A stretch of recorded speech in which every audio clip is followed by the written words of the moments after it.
ሰላም ጋይስ ከመይ ትቀኒዩ ሕጂ ኸኣ ብብዙሓት ሰባት ዝተፈተወት ኣዝያ ጽብቕቲ ናይ ፍቕሪ ፊልም ሒዘልኩም መጽ ፊልምና ክጅምር ከሎ ሳራ ትበሃል ምልክዕቲ ጓል ዳፋለጠና እዩ። ሳራ ንዓባያ ኣይሰልስ ትድውል ዓባያ ግን ስልክ ከተልዕላ ስለ ዘይከኣለ መኪና ሒዛ ናብኣ ትኸይድ። ኣብዚ ግዜ እዚ ሓደ ሞተር ሳይክል ዝሓዘ ብጥቓኣ ሰንቢድዋ ይሓልፍ። እሳ ኸኣ ኣብዚ ሓክላ ክትገብረሉ ሳራ ኣፍቲ ዓባያ ምስ በጽሐት ንዓባያ ክጽዋዓ ትጅምር። ዓባያ ግን መልሲ መለሰትላን ናብ ቴሌፎና ተደወለትላ ኸኣ ዘልዕላ ሰብ ይረኸበትን። ኣብዚ ግዜ እዚ ዴኒስ ዝበሃል ወዲ ናብ ሳራ ብምድዋል ዓባያ ሲኢነያ ምሳኽንዶ ትህሊሉ ይጥይቓ።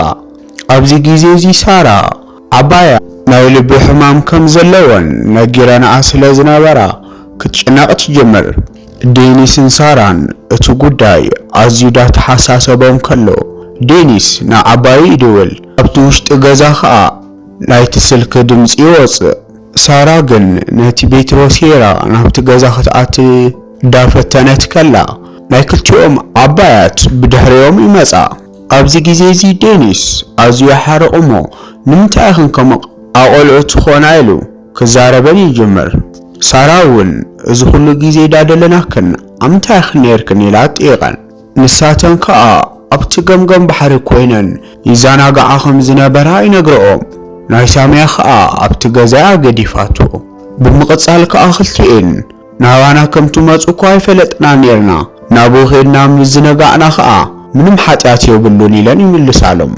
ኣብዚ ግዜ እዚ ከኣ ሳራና ዴኒስ ንዓባያቶም ረሲኦም ክጨቃጨቁ ይጅምሩ። እንታይ ከም ዝኾኑ ኣይፍለጥን። ይኹን እምበር ካብ 15 ዕድሚኦም ጀሚሮም ይጻላልዩ እዮም ነይሮም። ቅድሚኡ መሓዙት ዋላ እኳ ትኾኑ ኣብዚ ግዜ እዚ ግን ኣይኮነን መሓዙት ክመስሉ ኣዝዩ ኣጸጋሚ ባእሲ ዘለዎም እዮም ዝመስሉ። ብምቕጻል ከኣሱ ሄልመተይ የልዕልኪ ነቲ ቤትሮስ ሄድክዮ ሄልመተይ ከኣ ከም ዝንኽጉዳእ ዝገበርኪ ንስኺ ኢኺ ይብላ።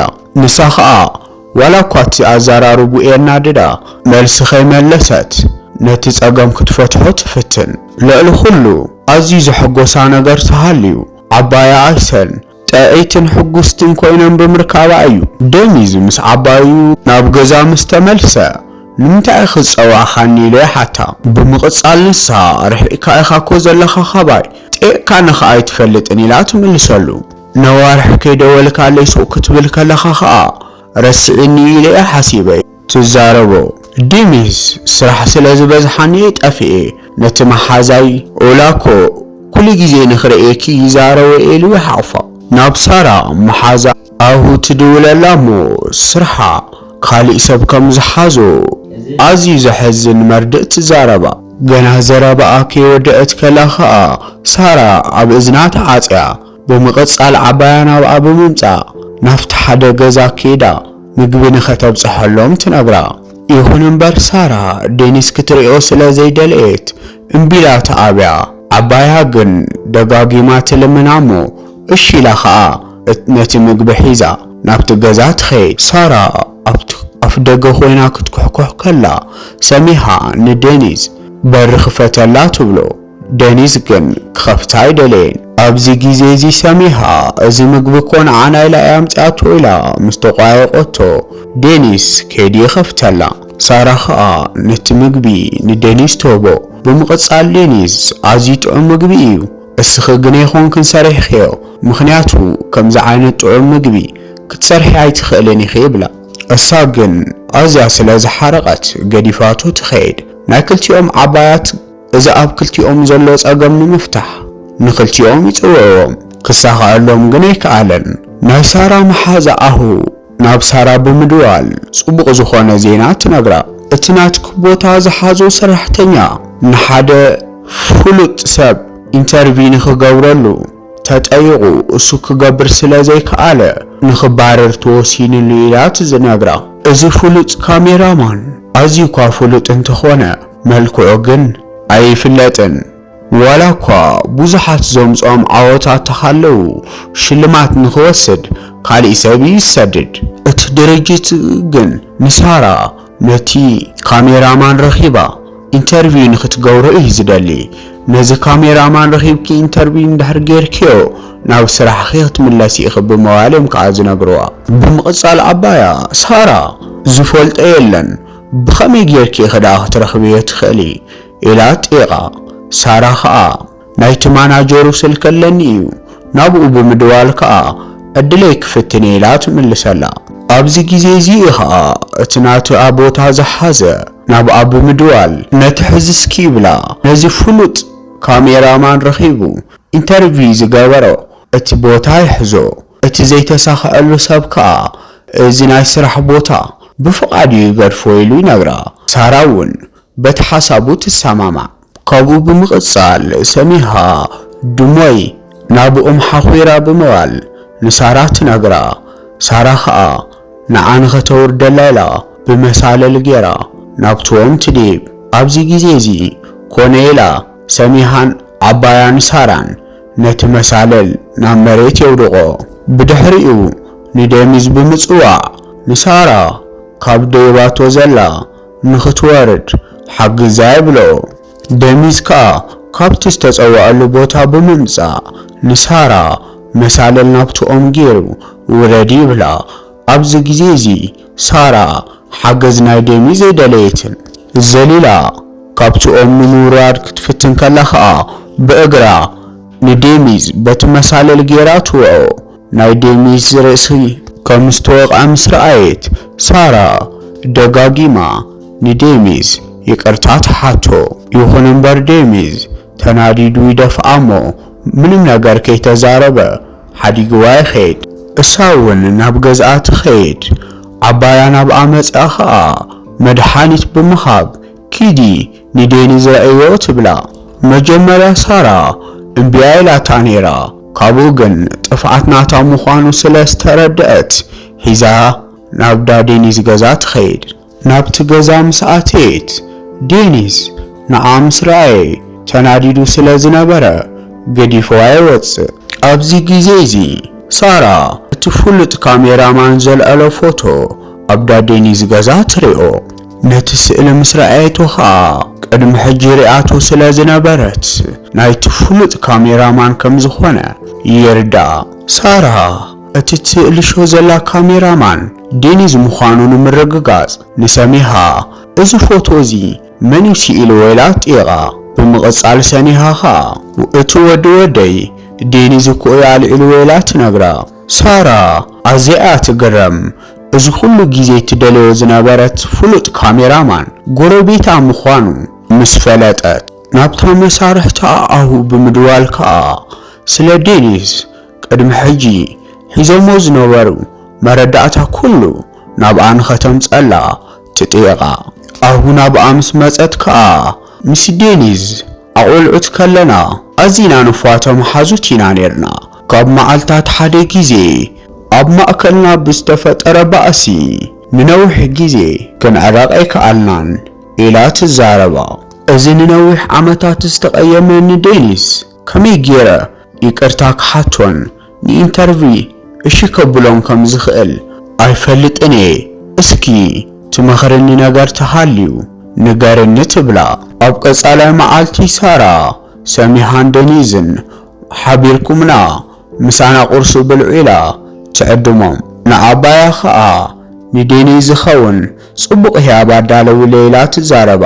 ይኹን እምበር ናብቲ ቁርሲ ዝመፀት ሰሚዝ ጥራሕያ ነይራ ደኒዝ ምስ መሓዙቱ ንምዝንጋዕ ምሸት ምስ ከደ ክስካዕ ሕዚ ኣይተመለሰን ኢላ ከዓ ትነግራ ድሕሪ ውሕድ ደቓይቕ ደኒዝ ምስ መሓዙ ኡላ ናብ ገዝኡ ይመጽእ ዓባዩ ዝሰርሐትሉ ምግቢ ከዓ ብሓንሳብ ኮይኖም ዳበልዑ ከለው ኡላ ንሳራ ክረኽባ ስለ ዝደለየ ቁርሱ ሒዙ ናብ ዳሳራ ገዛ ይኸይድ ኣብዚ ግዜ እዚ ደኒዝ በይኑ ንምዃን ስለ ዘይደለየ ተኸቲልዎ ናብ ኡላ ይኸይድ ተስዩ ክኸይድ ተዳልዩ ከሎ ከዓ ሳራ ንዓኻ ዝኸውን ህያብ ኣለኒ ኢላ ትዛረቦ ብምቕጻል ደኒዝ ነቲ ህያብ ከፊቱ ምስ ረኣዮ ዋላ እኳ ሳራ ንዕኡ ንምሕጓስን ነቲ ቅድሚ ሕዚ ዝሰበረትሉ ህልሚ ንምትካል ኢላ ህልሚ ተምፀህሉ ነቲ ህያብ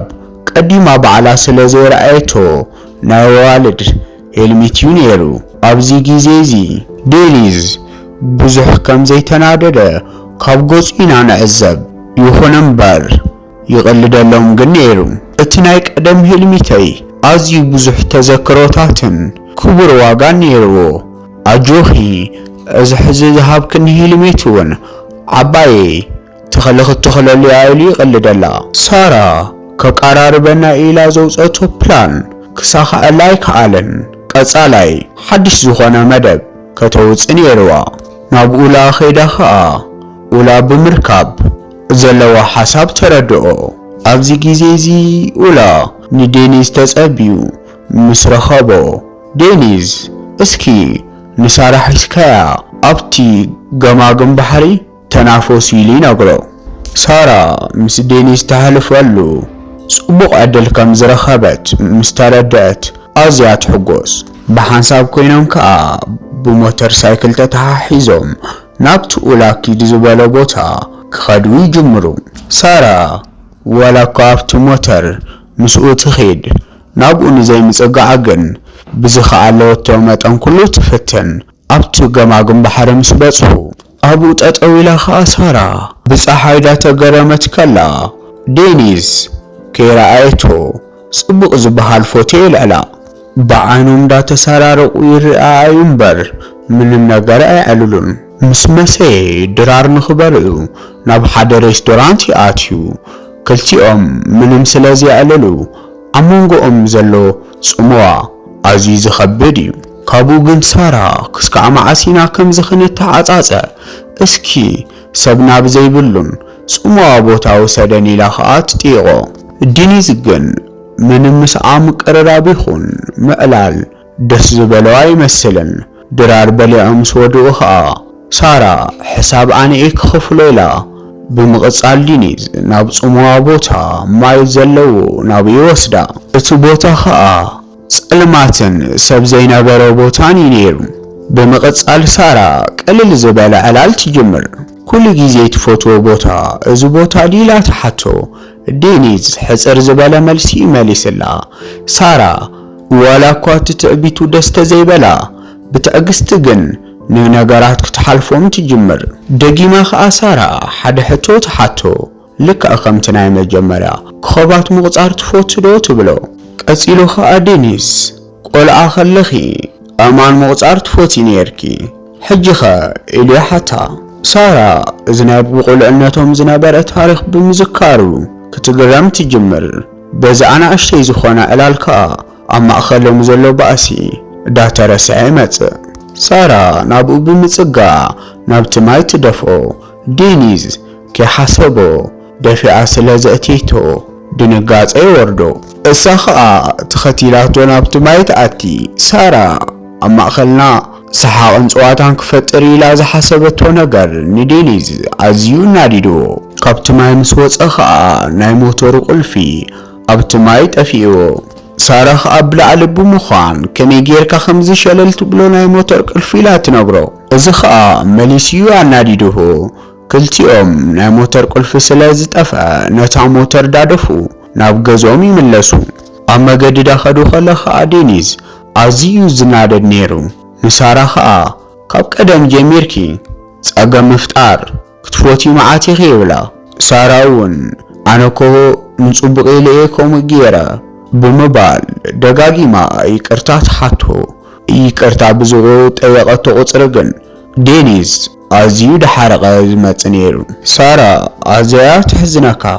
ምስ ዴኒዝ ዘለዎም ርክብ ናብ ምስትኽኻልን ጽቡቕ ዝኾነ ምሕዝነትን ንኽፈጥሩ ዋላ እኳ ተፈተነት ነገራት ግን ዳተባላሸይዋ መጽኦም። ብምቕጻል ዴኒዝ ካልኣይ መዓልቲ ክርእየኪ ይደልኒ ድምፂ ኋላ ክሰምዖ ኢሉ ይዛረባ። ይኹን እምበር ዴኒዝ ናብ ገዝኡ ምስ ኣተወ ደጋጊሙ ናይ ሳራ ስእሊ ክርእየ ይጅምር። መሓዙኡ ኡላ ናብኡ ብምምጻእ ዴኒዝ ንኡላ ምስ ሳራ መሓዛኣ ኣሁ እንታይ ዓይነት ርክብ እዩ ዘለኩም ኢሉ ይጥይቖ። ኡላ ከዓ ኣባኻ ናብ ሳራን እንታይ ዝፍጠር ዘሎ ኢሉ ይጥይቖ። ዴኒዝ ብምቕጻል ሳራ ካብ ቁልዕነታ ጀሚሩ ኣጸጋሚ ዝኾነ ባህሪ ዘለዋ። ክቀየሩና ይኽእልን ኢሉ ይምልሰሉ። ኣብቲ ኸኣ ኣይሰልና ሰሚሃ ደቅና ግዜ ቁልዕነቶም ጀሚሮም ክልወጡ ይከኣሉን ኣብ መንጎኦም ዘለዎ ባእሲ ኸኣ ክስተኻኸለ ይከኣለን ብምባል ሓድሽ መደብ የውፁ። ሰሚሃ ንወዲ ወዳ ናብ ዕዳጋ ሒዛቶ ትኸይድ። ኣብ ካሊእ ቦታ ኸኣ ሳራ ምስ ዓባያ ኮፍ ኢለን ሻህዳ ሰትያ ነይረን። ዴኒስ ግን በይኑ ክኸውን ስለ ዘይደለየ ንመሓዙኡ ይጽውዖ። ሰሚሃ ብርሑቕ ንሳራ ስለ ዝረኣየታ ናብ ሓደ ድኳን ተኣቲ። መሓዙኡ ንዴኒስ ከኣ ሳራ መሓዛ ብምኻድ ከዛርበኪ ደሊ ኢሉ ፈሊኡ ወስዳ። ኣብዚ ግዜ እዚ ሳራ በይና ትኸውን ክልተ ወዳት ናብኣ ብምኻድ ከኣ ንሳራ ክዛረብዋ ዳፈተን ከለው ሳራ ገዲፋቶም ትትስእ። እሶም ግን ክገድፍዋ ይከኣሉን ተኸቲሎማ ከኣ ይኸዱ። ኣብዚ ግዜ እዚ እቲ ሓደ ንሳራ ኢዳ ክሕዛ ዳደለየ ሳራ ከኣ ዓርሳ ንምክልኻል ምስኦም ባእሲ ትጅምር። ዴኒስ ብርሑቕ ኮይኑ ስለ ዝረኣየ ኣክንዳ ኣዘሪዳ ተባእሲ ከሎ ከኣ ሳራ ብጌጋ ንዴኒስ ትወዖ። ነዚ ባእሲ ካብ ርሑቕ ኮይኑ ዝሪኦ ዝነበረ ፖሊስ ከኣ ንኹሎም ብሓደ ብምእሳር ናብ ፖሊስ ጣብያ ይወስዶም። ኣብ ርሑቕ ኮይነን ዝሪኣ ዝነበረ ኣይሰንና ሳምያ ከኣ ፖላዊስ ንዴኒዝን ሳራን ናብ እስር ቤት ከም ዝወሰድዎም ምስ ፈለጣ ኣዝየን ይጭነቓ። መናእሰይ ከነ ተዓርቂና ኢሎም ክልተ ኣረግቶት ኣንስቲ ይሳቅያየን ዘለዋ። ኣብቲ እስር ቤት ሳራና ዴኒስ ብሓንሳብ እዮም ኣብ ሓደ ክላስ ኣእትዮሞም። ሳራ ዴኒስ ንዓ ክሕግዝ ኢሉ ናብቲ ቦታ ብምእታው ብሰንኪ እዚ ኩሉ ነገር ተፈጢሩ ኢላ ንዑ ክትከሶ ትጅምር። እስኻ ናብቲ ባእሲ ተዘይትሕወሶ ነርካ እዞም ፖላዊሳይ ምስ ኣሰሩና ነይሮም ትብሎም። ዴኒስ ግን ምንም መልሲ ኣይመለሰላን። ውላና ኣሁ ከኣ ናይ ክልቲኦም ጸገም ንምፍታሕ ምስቶም ፖላዊስ ዳዕለሉ ከለው እቶም ክልተ ዝተባኣስዋ ንሳራ እቲ ፖሊስ ይጽውዖም። እቶም ክልተ ቃሎም ደሃቡ ከለው ኣይሰንና ሰኒሃየን ቆፂረናና እዚ ጸገም ንኽንፈትሕ ኢሎም ይዛረቡ። ንኣይሰንና ሰሊሃ ሓሳብ እዞም ክልተ ሰባት ንሳራ ከጥቅዕዋ ከለው ዴኒስ ክዘረየላ እዩ። ኣብዚ ግዜ እዚ ኸኣ ክልቲኦም ዘዕረቑ ኢለንን ሓሲበን። ፕላንን ግን ከም ዝሓሰብዎ ኣይኮነን። እቲ ፖሊስ ዴኒዝን ሳራን ንጎ ክንሰደንን ኢና ኢሉ ይነግሮም። ዓባዮም ግን ደጊመን ከምዚ ዓይነት ጌጋ ከይገብራ ንገረን ኢሉ ይዛረቦ።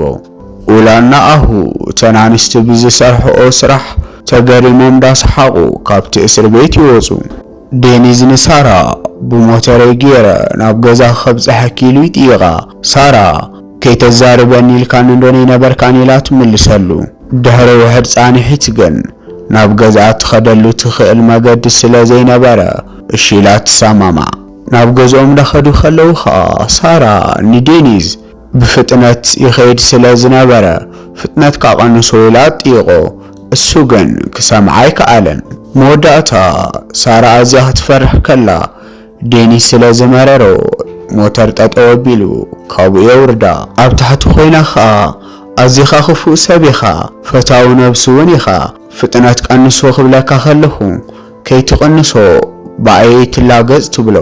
እቲ ዝሕዝን ስድራ ቤት ሳራ ብሞተር ዳኸዱ ከለው እዮም ምስ መኪና ተጋጭዮም። እዚ ታሪክ እዚ ንዴኒዝ ምስ ነገረቶ ዴኒዝ ናይ ጥፋተኛ ስምዒት ስለ ዝተሰምዖ ክሓዝን ይጅምር። ብምቕጻል ሳራ ንዓይ ምስቓይ ደስ ዲ ዝብለካ ንምንታይ ኢና ኸደጊምና መሓዙት ክንከውን ዘይከኣልና ኢላ ትሓቶ። ዴኒዝም ካብዚ ንላዕሊ ስምዒቱ ክሓብእ ስለ ዘይከኣለ ናብኣ ይጽጋዕ እሞ ከንፈራ ይስዕማ። ኣብዚ ግዜ እዚ ኸኣ ንዓመታት ዝጸንሐ ጽልኢት ካብ ማእኸሎም ዝርሕቕ። ክልቲኦም ደስ ዳበሎም ከኣ ተተሓሒዞም ናብ ገዝኦም ይኸዱ። ኣብ ገዛ ከኣትዩ ካብ ርሑቕ ዝረኣዮም ዓባዮምን መሓዙቶምን ከኣ ሳራን ዴኒዝን ከም ዝተዓረቑ ይርድኦም።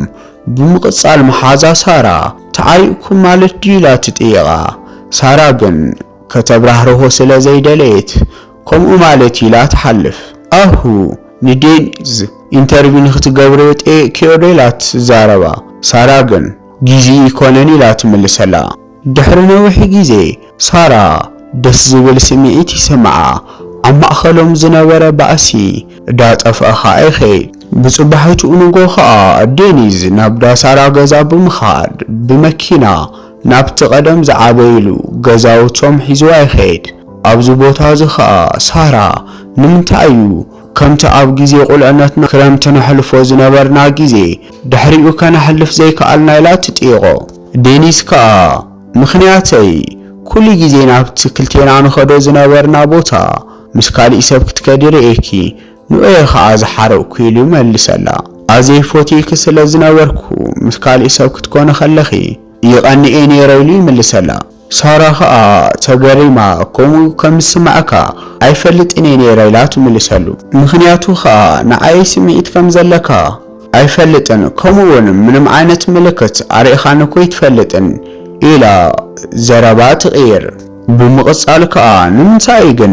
ኢንተርናሽናል ኣዋርድ ወሲድካ እቲ ሽልማት ዘይወሰድከ ኢላ ትጥይቆ ዴኒዝ ግን መልሲ ይመለሰላን እሱ ኸኣ ደጊሙ ይሓታ ኣብ ኤግዚቢሽን ኣነ ሰኣልኩም ፎቶታት ክትርኢ ኸለኺ ታይ ተሰሚዒክ ኢሉ ይጥይቓ ሳራ ኸኣ ኣዘይ ተገሪመ ከምዚ ጎበዝ ካሜራማን ኣይትመስለኒ ነርካ ኢላ ትምልሰሉ ዴኒዝ ከኣ ንዓይ ሽልማተይ እቶም ተኸታተልቲ ነቲ ፎቶ ሪኦም ዝውነ ኣስተያየት እዩ ኢሉ ይምልሰላ ናተይ ሽልማተይ ሙሳድ ዘይኾነ ስርሐይ ንሰባት ከካፍሎም ከለኹ እዩ ደስ ዝብለኒ ኢሉ ይነግራ ኣብቲ ምሸት እሱ ዴኒዝ ንሳራ ናብቲ ሕቡእ ዝኾነ ገዝኢ ወስዳ እሞ ኣእማናት የርእያ እዞም ክቡራት ኣእማናት ካብ ዝኸድኩም ዓድታት ይኣኪበዮም ክብላ ኸሎ ንምንታይ ኢላ ትሓቶ ብምቕጻል እሱ ኸኣ ካብ ቁልዕነትኪ ጀሚርኪ ኣእማን ትእክብ ነርኪ